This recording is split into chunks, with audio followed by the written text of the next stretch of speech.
Hi there, we're going to learn how a birth chart is interpreted. And the assumption for this tutorial video is that you have a knowledge of the basic concepts in astrology. You know what the symbols of the planets are. So for example, if I look at this chart wheel, this is a chart wheel of the great astrologer Rob Hand. That you would know that this is Jupiter, and it's in the first house. This is the first house. He has Cancer rising. Jupiter's in Cancer. So you know the symbols, you know where the houses are, you know what the symbols of the planets are, and you know a little bit about rulerships. For example, Jupiter is exalted in Cancer. Those are the basic fundamentals of astrology. You know the symbols and a basic concept for each planet, for each sign, for each house, and you know about the rulerships. The sign that a planet rules, the opposite sign is its detriment, and then there's a sign of exaltation and fall. So you've got those basic concepts. Now what do you do with it? Okay, you've got that basic language. What order do you follow? How do you go about and put all this together? And that's what I'm going to describe in this video. So this is, by the way, part 3 of a 4-part series on an introduction to astrology, and you do not need to jump over back to parts 1 and 2 if you haven't watched them yet, as long as you know the basic language of astrology. Okay, now, here's one way to do it. A lot of beginning astrologers like this, and even some more advanced astrologers do it, is they just go around the wheel. Start in the first house and just go around. So that's one approach. I'm going to show you several different approaches, some of the more common ones, and then I'll mention some of the less common ones. With Rob Hand's chart, we can look at the first house, which is how you present yourself to the world, how you come across. It's a very important house. The sign that's rising is very important. And he has Jupiter exalted in the sign of Cancer in the first house, indicating a strong presence, maybe a magnanimous personality, a larger-than-life kind of personality. So Jupiter's in the first house in Cancer, and it's good because Jupiter's exalted in Cancer. And what houses does Jupiter rule? Jupiter rules Sagittarius, so it rules the 6th house.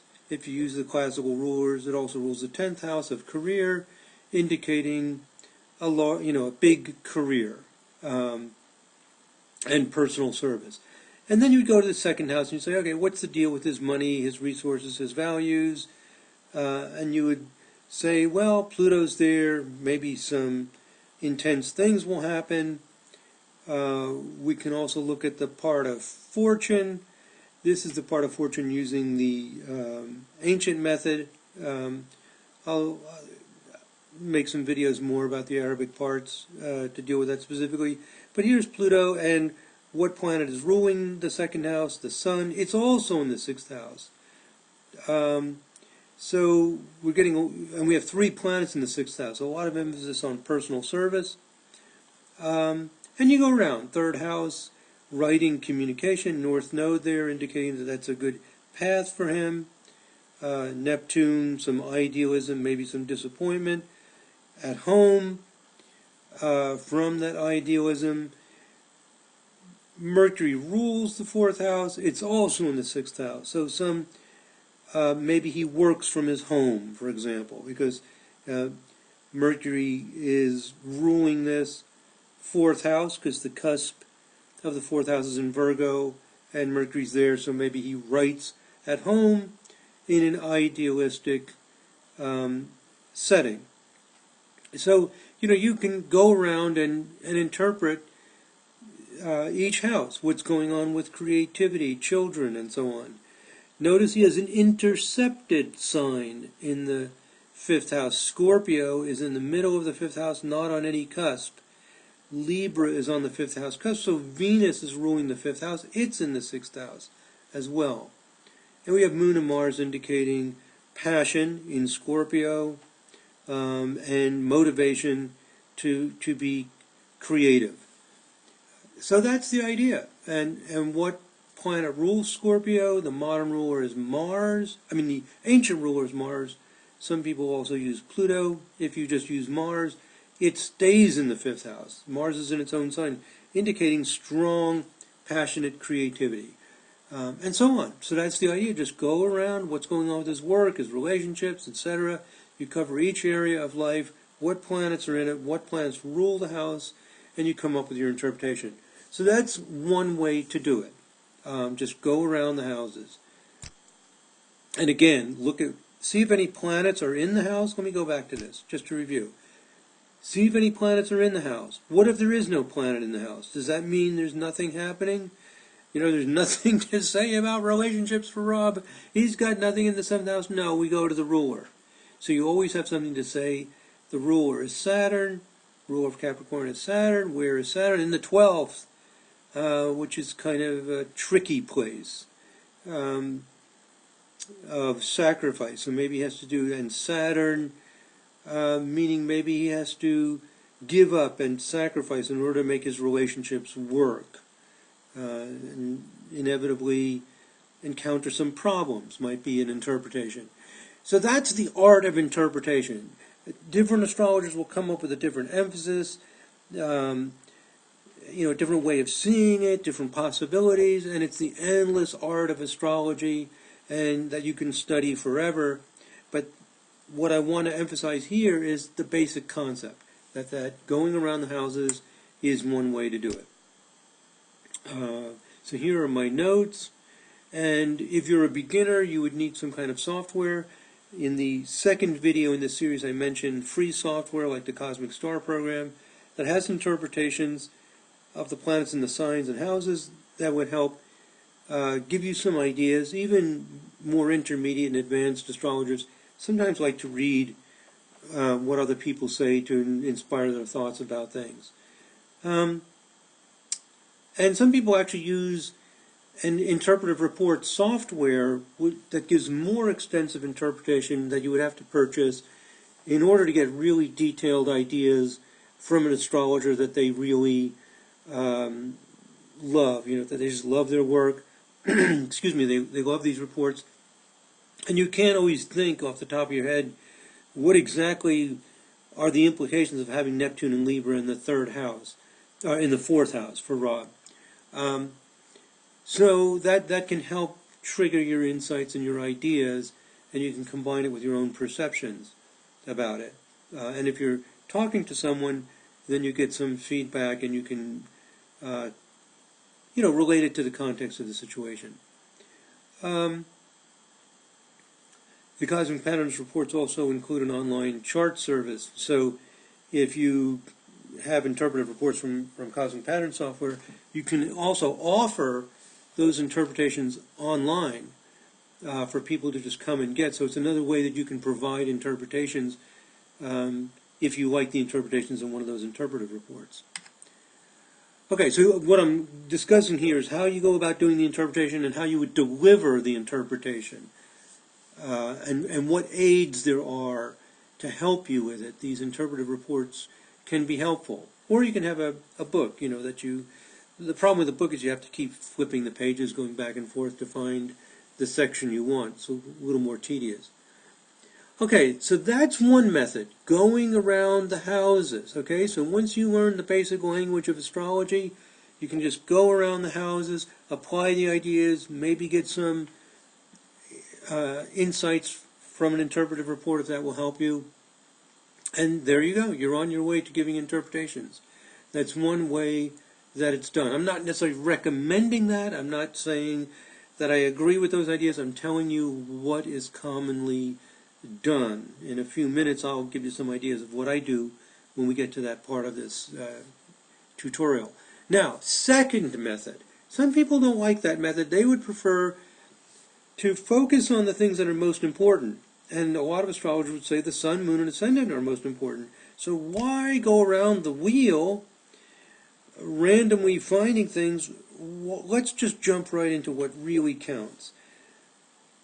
And what really counts, most important, everything counts, but most important might be the sun, moon, and ascendant. So we could see in Rob's case that the ruler of the ascendant is the moon. So there's a connection of the moon and the ascendant because the moon rules the ascendant, and also I'm noticing the moon at 13 Scorpio is trine the ascendant at 12 Cancer. We have an option in the software to draw aspect lines to the ascendant midheaven. It looks like that setting is off at the moment, so that line is not drawn. Well, just to show you, I'll just turn it on. I'm in the Sirius 2.0 software. I'm just going to right-click, click on Customize, and here's a little checkbox, aspects lines to ascendant midheaven. Boink, there it is. Now I see that moon trine ascendant. Also, I'm noticing there's actually what's going on here, a grand trine that I didn't notice until I drew this aspect lines in between Mars, Jupiter, and the 10th house cusp. Very interesting. 24 Cancer, 23 Scorpio, 21 Pisces. When I uncheck this, aspect lines to ascendant midheaven, see how that disappeared. One of the things I really like about this Sirius program and the Kepler program is this ability to interact. Maybe you don't want those lines in there because if the birth time's off a few minutes, you can't see them. So you can interactively just turn it on, and you can see the Mars, Jupiter, midheaven, grand trine. I'm going to uncheck it just to set it back to the way it was. Okay, so what was I saying? I was saying that a second method of interpreting the birth chart is to look at the sun, moon, and ascendant first. And here we notice the moon is ruling the ascendant, it's trine to the ascendant, putting a lot of emphasis on this moon in Scorpio in the 5th, trine the ascendant, some passionate feelings that he can express, deep insights, maybe psychoanalysis, you might say, or depth psychology, uncovering mysteries of the ancient world. Moon trine the ascendant might be one way to interpret it. Now notice, by the way, that knowing who Rob Hand is and knowing about something about his life, I can make sense of it. I'm putting emphasis on the Scorpio. If I didn't know the person, would I be able to come up with that? That, I don't know. For myself, I wouldn't. I mean, to be honest about it, I wouldn't necessarily see the qualities of Rob in terms of depth psychology or insights into ancient from the moon in Scorpio in the 5th, trine the ascendant. Maybe I should, but I wouldn't. I would be thinking about more personal, emotional things. So it's good to be honest. After the fact, we know who the person is, we can make sense out of it. But could we make sense out of it beforehand? You'd have to have a really, really good form of astrology to be able to do that. And so when you're learning astrology, it's good to think critically about what you're coming up with, and are you just rationalizing and finding meanings, or possibly the astrological influences have so many different ways they can express themselves that it's almost impossible to know beforehand. That's one view of astrologers. This is really big stuff I'm talking about, because this is what you find out when you talk to astrologers. Some say, I really can't tell you what you're like beforehand, but once I look at the chart and I know about you, I can put it all together. You see why they say that? Because it could be hard to know exactly what this would mean out of context, but in the context of the person's life, maybe it does really make sense. It can help you understand them. On the other hand, some people want a more definitive astrology, which is not so fuzzy with so many different possibilities. Some astrologers say they can do that, some say that they can't. So you see the range of ideas in astrology, that different people have different points of view. Now, at this point, I'm not taking sides. Don't shoot the messenger. This stuff gets controversial. I'm trying to let you know the different ways that professional astrologers approach the astrology chart and the different conclusions they come up with. So we see the moon in Scorpio in the 5th, trine the ascendant, and we can come up with certain meanings that relate to the life of Rob Hand. So we have the ascendant, and we talked about the Jupiter in the 1st house, and what that would mean. And then the sun is in the 6th, in Sagittarius. putting an emphasis on personal service, maybe the Sagittarius on a large scale, doing a personal service maybe for a lot of people or managing a large activity that has to do with some kind of personal service. And then we would look to see what house the sun rules. It rules the second house. So having some immediate effect on his money or his resources, or some people would say his values. So according to this second method of interpreting chart, we're going to look at all the details of what's going on with the sun, moon, and ascendant. Okay, you got it? First method, go around the houses.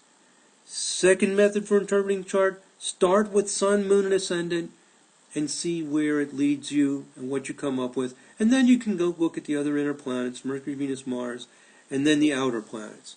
So the order is more by importance of the object, sun, moon, and ascendant, first, then Mercury, Venus, Mars, then Jupiter, Saturn, then Uranus, Neptune, and Pluto. And that doesn't mean that Uranus, Neptune, and Pluto are not important. They are extremely important, but they're more transcendental, more impersonal, and they work differently. So it's just an order of interpreting the chart. So there are the two methods. One, go around the houses. Two, look at the sun, moon, and ascendant. And some experienced astrologers almost do this simultaneously. They look at the sun, moon, ascendant real quickly. They get some feelings about that. They notice, what houses are emphasized by having a lot of planets. And they kind of jump between the different ways of doing it. But if you're a beginner, you can try doing it step by step. Go around the houses is one way to think of it. Then you can also look at the sun, moon, and ascendant as a starting point. Now, question for you. I said the sun rules the second house because the second house cusp is 1 Leo. Would all astrologers agree with that? That the sun, well, all astrologers who use rulerships are going to agree that sun rules Leo. But is Leo necessarily on the second house cusp? Are we sure of that? Are we really sure of it? The answer is maybe not, because there are different house systems, and we're using Placidus houses. So one of the tricky areas of astrology is what house system you use. The different houses will, the different house systems will move these cusps around a little bit. I talk about that in the first video in this series. But I think you all are familiar with that. If I select, well, let's do it. Let's just try one other. I can also produce a listing, but let me just go here to Settings, House System. What's a common? Regiomontanus is popular with some people. Let's see what it does. It moves the second house to 4 Leo, so we still have Leo on this cusp. But you get the idea. They're going to move around with different house systems. Okay, I'm just going to go back to Placidus, house system, Placidus. Okay, so you can do all that stuff interactively and just change it right there.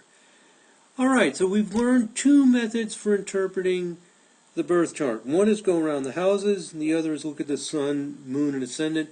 And when you look at the sun, moon, and ascendant, scan for themes. Be aware of themes. Here's a theme.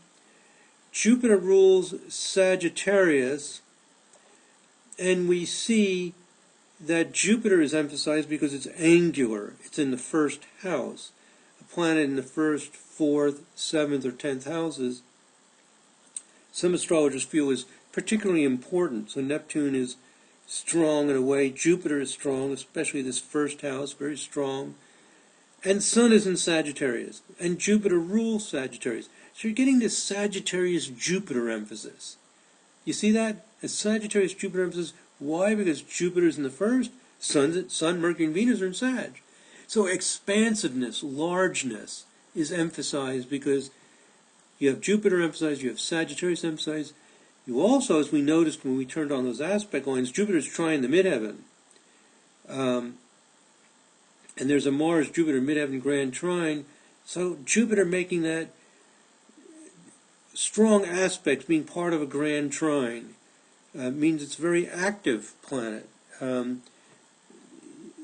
It's involved in a major astrological configuration. So a lot of emphasis on Jupiter's Sagittarian energy of largeness and expansiveness. Okay. So you look for themes, repeating things that repeat over and over again. And when you're looking for themes, there's generally no simple set of steps to finding themes. You just kind of notice them. Another theme would be Rob has Sun in the 6th house and Mercury and Venus, and they rule the 2nd house. The Moon is in the 5th with Mars ruling the ascendant, having 3 planets in the 6th and a planet in the 1st ruling the 6th indicates a strong 6th house. All right, so what I'm saying here is that he has 3 planets in the 6th house, right? So 6th house is really important. The Sun is in the 6th house. Mercury and Venus are in the 6th house. A lot of emphasis on personal service. And where is, we call the dispositor, the planet that rules the Sagittarius? In the 1st.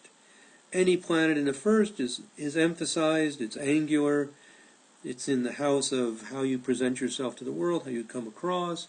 According to many astrologers, the ascendant is just very, very important, and so is the 1st house. So you're getting more emphasis on the 6th house because it's disposed by a planet in the 1st house, making that planet strong and important to you. That Jupiter's ruling all of these planets in the 6th house, putting a lot of energy into his personal service and how important it is to him to express it in a big way with his Jupiter in the 1st. So you just happen to notice these themes as you know the rulers inside and out, and it just like 2 + 2 = 4, you know that Jupiter rules Sagittarius. And if you use the ancient rulers, that Jupiter trine the midheaven, what's the midheaven? Pisces. What's the ancient ruler of Pisces? Jupiter. So the ruler of Pisces, using the ancient rulers, is Jupiter, and it trines it. This just creates a stronger theme, a stronger emphasis that ruler of the 10th is trining the 10th house. Just like this ruler of the ascendant is the moon trining the ascendant. That's good. These are 2 good things. This is going to give, this Jupiter trine the ascendant would give success in his ability to advance in career. He advanced in his career as a major astrologer from a relatively early age, maintained that very high position for many decades. It's an exalted Jupiter trine the midheaven. So these are the ways that you can interpret the chart, and when you know the rulerships inside and out, you'll notice these connections. So that's another way of interpreting the chart, looking at the Sun, Moon, and Ascendant, and noticing, when you just happen to notice a theme being emphasized. Okay. And the importance of dispositors. I just gave you some example of that. Rulerships are very important to many astrologers. Again, I want to emphasize, I'm not teaching you right now my way of interpreting. I'm teaching you how interpretation is normally and typically done, some of the fundamental concepts. Now let's look at rulerships. Let's take the Sun, because the Sun's so important. What planet disposes the Sun? Means what planet rules the sign that the Sun is in? Jupiter. What planet disposes Jupiter? The Moon rules Cancer. It's the Moon. The Moon is in Scorpio. If we use the ancient rulers, what planet disposes the Moon? The ruler of Scorpio is Mars. Mars disposes the Moon. What disposes Mars? Nothing. Mars is the end of the line. It's the final dispositor, it's often called, because it's in its own sign using the ancient rulers. So Mars is a final dispositor of the Sun, would also be the final dispositor of Mercury and Venus, because they're going to also be ruled by Jupiter. So it's going to go from Sag, these 3 planets in Sag, to Jupiter, to the Moon, to Mars. You follow that? So this chain. And so a lot of astrologers put a lot of emphasis on Mars as being very powerful, a force behind the chart. This Mars in Scorpio, because it's a final dispositor of several planets. Possibly all the planets. We can follow that and see, like, the ruler Saturn is disposed by Mercury, and we're back to the chain again. So it looks like Mars is probably the dispositor of all the traditional planets, it is, up through Saturn. it's the final dispositor. And maybe the others as well. It is of Uranus, because that goes to Mercury, Neptune, Pluto, of all of them, even Uranus, Neptune, and Pluto. Mars is the final dispositor, because Pluto is ruled by the Sun, and we're back to that same chain again. These are different ideas used by different astrologers. Not everyone emphasizes final dispositors, but most astrologers do put a lot of emphasis on rulerships. So that's how the interpretation is done. You just look at the planets, see what houses they're in, what signs they're in, and look at the rulerships and look at the aspects. Okay, a third method for interpreting the chart is to go directly to the strong aspects. Instead of going around the wheel, instead of looking at Sun, Moon, Ascendant, key right into the strong aspects, because some astrologers believe, after all is said and done, those strong aspects are what make you move. Do we have any strong aspects, say under a 1-degree orb, 3 degrees at most, Mars trine Jupiter, and the Sun, Mercury, Venus conjunction? So this Mars trine Jupiter is very, very important. So no matter which of these three systems you use, or assuming you use one of those three, you want to keep in mind the ingredients of all the three methods, no matter which one you use. Even if you like to go around the houses as your primary way, you want to keep in mind those strong aspects. So Mars trine Jupiter, achieving big things, would become a major, or is a major theme in his chart, major thing that's going on. And the Sun, Mercury, Venus, stellium, they're all about 2 degrees apart, all together there in the 6th house. He also has a Uranus trine Neptune. A lot of astrologers wouldn't emphasize that as much, even though it's very tight, because they're slow-moving planets. Others might say, well, it's important as an impact on generations and so on. There's different ways of thinking about it, but definitely the planets, an aspect involving an inner planet, Sun, Moon, Mercury, Venus, or Mars, and to some extent also Jupiter and Saturn, is definitely important. So those are two major things: the Sun, Mercury, Venus together, and the Mars trine Jupiter. I could talk forever about the interpretation, but I want to give you the procedure. Okay, so you've got the procedure. Method number 3, focus on strong aspects. And obviously you can blend, as I was starting to hint at, you can blend all these together. You can focus on the strong aspects, you can focus, then think about the Sun, Moon, Ascendant, and then you can think about, gee, did I miss anything, and go around the wheel. So you can blend these ideas together if you want to. Some astrologers, honestly, don't even know how they go about and interpret a chart. They're intuitively jumping between these ideas without realizing it. For example, if suppose you drive to work in your car, maybe you don't, but just imagine you do, and maybe you drive a few miles. You don't think extremely consciously about the direction. You get in your car, you start it up, you start,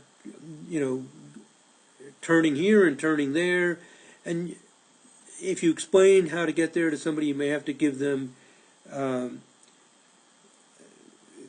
ideas of what sign or something to guide them, but you just do it instinctively. And for a lot of astrologers, it's instinctive, and they're sometimes not even able to explain very well what it is they're doing in a step-by-step approach, because it's become second-hand to them as they've explored ideas and it developed. So these 3 general methods are often what's going on with many astrologers.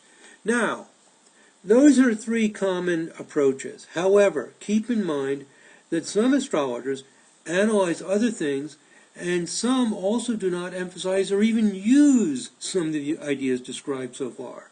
Okay? Very important point. Let me repeat that. I've gone over 3 basic ways to interpret the chart. Some professional astrologers don't use any of those 3 methods, and they don't even emphasize those concepts. They don't put emphasis on rulerships. There are astrologers who don't put much emphasis on houses. Some don't put much emphasis on signs. the majority do, but not all do. So this tutorial video is about how interpretations are done, and there are many ways that it's done. And this is important to know because often when you take a class or watch a video on how to learn astrology, they just start telling you things as if it's, the laws of Moses handed down. Here it is. This is how you do it. Look at the sun, moon, and ascendant. This is what the second house means. This is what the third house means. As if it was written in stone, when in reality, different astrologers do different things, and not all do it that way. So I'm giving you a more, you might say, academic or a slightly more objective view of how it's done and how different people go about and do it. So there are some astrologers, and they are the minority, who would emphasize minor aspects, things like septiles, noviles, quintiles, things called midpoint structures. They would put a lot of emphasis on asteroids and minor planets. Some put tremendous emphasis on degree meanings, some on fixed stars, some on Arabic parts. There are some astrologers who use mostly just minor aspects and midpoint structures, and don't use many of these other ideas as consider them to be fundamental at all. I know one of those people. It's me. So I'm an astrologer who puts most of my emphasis on minor aspects and midpoint structures, and some use other ideas. So there are different approaches. But these are less popular. Generally, people regard these as unimportant or of lesser importance. But people like me use that as the fundamental model. And if you choose a model, but you have to, it doesn't mean you think other models don't work. You just have to choose a model. You have to, if you play music, you're going to play a certain kind of music. If you're going to be a physician, you're going to focus, you'll be a general practitioner or a heart surgeon or whatever you are. You're going to do what fits you, works for you, and is right for you. So you pick a model and you work with it. Now, if you use some of these less common methods, you probably would need one of the software programs that you have to purchase. And these programs, usually people spend about $300. Program that I use, and I'm one of the developers of, is the Sirius program. And it's $550 in US dollars, so it's more expensive. Some people end up spending over $1,000 because they buy several programs, some even thousands because they start buying interpretive programs, and sometimes they also use it as part of their business. And there are programs like the Pegasus program, WinStar Express, which is under $100, which also gives you some of these features. And sometimes there are upgrade prices from a simpler program to a more advanced program. So if you're a beginner and you're wanting to do this stuff, you want to know what's required. And if you use the really basic ideas, you can just use one of the free online chart services.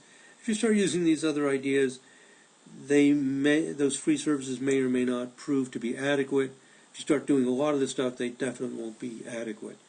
So that's the way that interpretation is done and the tools that are needed. If I was going to tell you how to build a house, I'd have to tell you have to have a hammer and a saw or some kind of equipment. Where do you get those? How much does it cost, etc.? How do you go about and do this stuff? If you're going to play a musical instrument, where do you get this instrument, and how do you actually go about and do it? So I'm trying to give you a perspective on how the interpretation is done and what the tools are that are available to make that possible. Now, I've gone over some of the basics of what we call Western astrology. There's Western astrology, and then there's Vedic astrology. Vedic astrology is astrology that is developed and widely used in India. One of the tutorial videos I have is an introduction to Vedic astrology. It's I would say, a unique introduction to Vedic astrology. You can watch that if you're interested in Vedic. The rules in Vedic astrology tend to be pretty different from those in Western astrology. And in Western astrology, I've mostly talked hear about a more modern approach, the next video in the series, part 4, is going to describe some different astrological systems to give you even a better idea on the different approaches to astrological interpretation. And I mentioned here that I use the minor aspects. I call it vibrational astrology. It's a form of what's called harmonic astrology, emphasizes minor aspects of midpoint structures, just to share my own personal approach.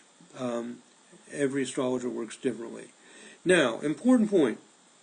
You cannot master all astrological systems. Just as no doctor masters all of medicine, no musician masters all styles of music, you're going to have to be content to focus on one or a few systems, just to tell you straight out. It's huge. Each one of these areas is huge with many, many different variations. Okay, I'm going to wrap this up with some advice on how to become a master of an astrological system. If you're a beginner to intermediate student, I've got some suggestions. And even if you're a pro, you might find this, a confident professional, you might find this interesting. Number 1, question the rules. This is just my own personal advice. Do not assume the rules work even if astrological authorities say they work. For example, does Rob Hand really have an emphasis on the 6th house? What do you think? The experts, are going to tell you their opinion, but you have to think for yourself. Does the final dispositor, Mars, in Scorpio, and the Moon, which is the ruler of the ascendant in the 5th house, does it really make sense? And how does it make sense? Does it describe the psychology, attitude, and behavior of Rob Hand? Does it describe his vocation? Does it describe his experiences? How does it work? And are we rationalizing? Are we making sense of it after the fact, after we know who we're talking about? Are we giving so many options for the astrological meaning that we can make sense of any chart? I think these are tough questions, and they're important questions. I've seen some students feel like they're confused, they're not getting anywhere, and partly it's because they're questioning, and sometimes the astrologer is only making sense after the fact. So think critically about it, not cynically and not naively. I think those two extremes, if you're a cynic and you say, oh, you can't prove that, that can't possibly be true, and you have this sort of negative attitude towards it all, it's hard to learn when you're fighting against what you're trying to learn. On the other hand, think about it critically, think about whether it's really making sense. Very, very important. I see a lot of people getting confused because they just assume the teacher knows everything, and if they don't see what the teacher sees, then they must be wrong. And maybe the student is sometimes questioning in a different way, or noticing weaknesses and issues that maybe the teacher isn't noticing. Now, number 2, if you can't get the rules to work, and you still like the system, so you intuitively feel this modern astrology should work, but I really am not seeing Rob Hand and Rob's chart. I'm not seeing yourself and your chart, or your spouse, or your children, or your parents and friends. It's really not working. Maybe you need a teacher at this point. You want to find a teacher that has a valid system, and a teacher that you can question, doubt, and get clarification from. Not a teacher that's defensive about their system, or just not good at teaching it and explaining it. Maybe they're brilliant astrologers, but maybe they can't explain what they're doing. Sometimes you just need a teacher to gain that wisdom and that insight. Maybe you see another astrologer who just, you see that they can do it and you can't quite get there. Well, sometimes you just have to apprenticeship under somebody. And of course that's likely to cost money and time to do it, but in some cases it's necessary. Not for everybody, but I'm just telling you some advice depending on what you encounter. Some people learn very well on their own, taking a class here of, these free tutorial videos, etc., and it works out well. Number 3, don't be afraid of cognitive dissonance. Don't avoid it, and don't become overly upset about it. You can run into a lot of cognitive dissonance in astrology. Cognitive dissonance meaning, I thought that this would work, but it's not working. I thought it wouldn't work, but it does work. I thought this would only work psychologically, but it's actually telling me experiences in my life. Or I wanted an astrology that would tell me facts and figures so I know what stock to buy, and etc. And it's only giving me psychology. The astrology isn't necessarily what we assume it will be. So get ready for it. It happens to a lot of people in different ways. Don't be too afraid to have your worldview change. This is tied in with number 3. Maybe astrology works. Maybe it works in a manner that's different than what you expected. Maybe it doesn't work. So, there's some courage required to uncover the truth. There's a lot of defensiveness in astrology, both people that believe in it and people that are cynical of it. They have an a priori assumption. So if you want to learn it, go in with an open mind. Deal with the cognitive dissonance, things that don't seem to fit together. Try to sort through it, and find out what it is. It's often a surprising journey for many people.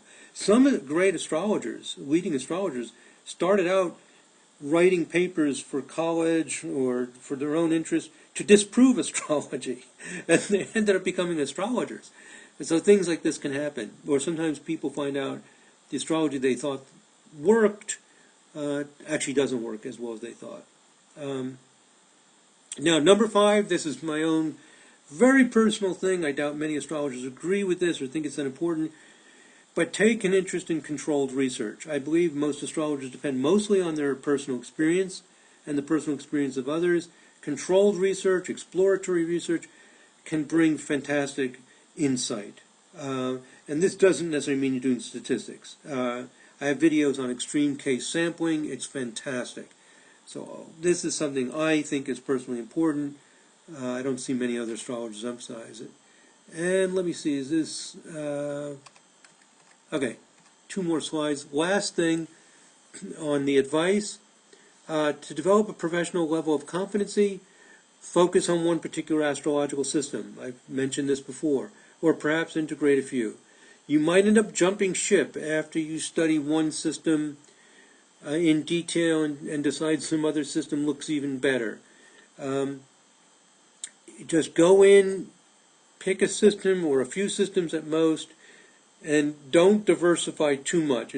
You want to explore and see what systems are out there, but if you try to learn all the systems all at the same time, it gets very confusing, and I can hardly exaggerate the importance of this. I've got here at the bottom of this paragraph, I've seen many students study for many years and never feel confident as a professional because they become confused by knowing many astrological systems and not knowing which ones to use or how to resolve the differences of opinions and differences in techniques. So if you try to learn, I'll talk more about this in the next video, Hellenistic and classical, and I've mentioned a little bit about Vedic and various modern psychological and harmonics and midpoints. You learn a little bit of this, a little bit of that, and it's very difficult to assemble it to be able to practically use the information. There are exceptions to every rule, but I've seen this many, many times. Focus on a few systems and make sure you can actually put it to work if you want to be able to use the astrology and not just study it academically, but to be able to practically use it. So in the next video, part 4, I'm going to review the different astrological systems. And again, I'm not recommending that you attempt to become an expert in all these systems. If you want to be a practitioner of astrology, use it for your own personal use or use it professionally. But it's good to know what's out there, what the options are, and carefully choose which path you would start out on or continue your path on. I know a lot of people study astrology for 10 and 20 years and still feel like they're a beginner and decide, you know what, I need to take a fresh look at this, decide what path I want to follow in astrology, and really develop proficiency in it. Okay, my friends, I will shortly make this next video part 4 on the different astrological systems, and my hope is that in this 4-part series on Introduction to Astrology, you've gotten a good idea of what the basic concepts of astrology are, how you can go about practicing astrology and using astrology, and some ideas on the methods that are available for putting the information to interpret the astrology chart. And then, of course, I have many dozens of videos, and of course lots of other resources to continue your studies with more advanced topics. Thank you very much for listening. God bless. Namaste.